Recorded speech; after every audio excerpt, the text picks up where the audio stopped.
అందరికీ నమస్కారం. రైల్వే సంచలన ప్రకటన. ఈ రోజు నుండి రైల్ టైమింగ్స్ మార్పు. ఈ విషయాలను తెలుసుకుంది వీడియో మీరు కంప్లీట్‌గా చూడండి. అప్పుడే మీకు కంప్లీట్ ఇన్ఫర్మేషన్ ఏంటో అర్థమవుతుంది. అదేవిధంగా చాలామంది వీడియో చూస్తున్నారు కానీ సబ్స్క్రైబ్ చేసుకోవడం మాత్రం మర్చిపోతున్నారు. దయచేసి సబ్స్క్రైబ్ చేసుకోండి. సబ్స్క్రైబ్ చేసుకోవడం వల్ల నేను చేసే ప్రతి ఒక్క అప్డేట్ మీరు ముందుగానే పొందగలుగుతారు. అదేవిధంగా చాలామంది లైక్ చేయడం మర్చిపోతున్నారు. దయచేసి లైక్ చేయండి. లైక్ చేయడం వల్ల ఈ ఇన్ఫర్మేషన్ మనం చాలామందికి రీచ్ చేయమని అవుతాం. ఇంక లేట్ చేయకుండా వీడియోకి వెళ్ళిపోదాం. ఫ్రెండ్స్, నూతన సంవత్సరం వేళ దక్షిణ మధ్య రైల్వే కీలక ప్రకటన చేసింది. పలు రైలు ప్రయాణ వేళలను మార్చినట్లు అధికారులు తెలిపారు. జనవరి 1 నుంచి కొత్త టైమింగ్స్ అమల్లోకి వస్తాయని చెప్పారు. ప్రయాణికులకు ఉత్తమ సేవలు అందించడం సహా రైల్వే సర్వీసులను మరింత మెరుగుపరిచేందుకు ఈ మార్పులు చేసినట్లు పేర్కొన్నారు. ముఖ్యంగా విజయవాడ నుంచి విశాఖపట్నం వెళ్లాల్సిన రత్నాచల్ ఎక్స్ప్రెస్ విజయవాడ స్టేషన్లో ఇక నుంచి 15 నిమిషాలు ముందుగానే బయలుదేరుతుంది.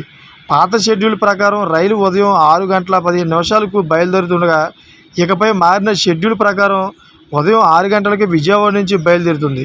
నిత్యం విజయవాడ నుంచి విశాఖ వెళ్లే ప్రయాణికులు ఈ రైలును ఎక్కువగా ఆశ్రయిస్తుంటారు. ప్రయాణికులు ఈ మార్పులను గమనించాలని అధికారులు సూచించారు. అలాగే జనవరి 1వ తేదీ నుంచి ఎంఎంటీఎస్ రైలు ప్రయాణ వేళల్లోనూ దక్షిణ మధ్య రైల్వే మార్పులు చేసింది. నగర వ్యాప్తంగా 88 ఎంఎంటీఎస్ సర్వీసులు ప్రయాణికులకు సేవలు అందిస్తుండగా ప్రయాణికుల సౌకర్యార్థం వందే భారత్ ఎక్స్ప్రెస్లను అనుసంధానం చేసేందుకు వీలుగా ఈ మార్పులు చేసినట్లు దక్షిణ మధ్య రైల్వే తెలిపింది. చూసారా ఫ్రెండ్స్, లేటెస్ట్ అప్డేట్స్ కోసం ఛానల్ సబ్స్క్రైబ్ చేసుకోండి. Thank for watching friends.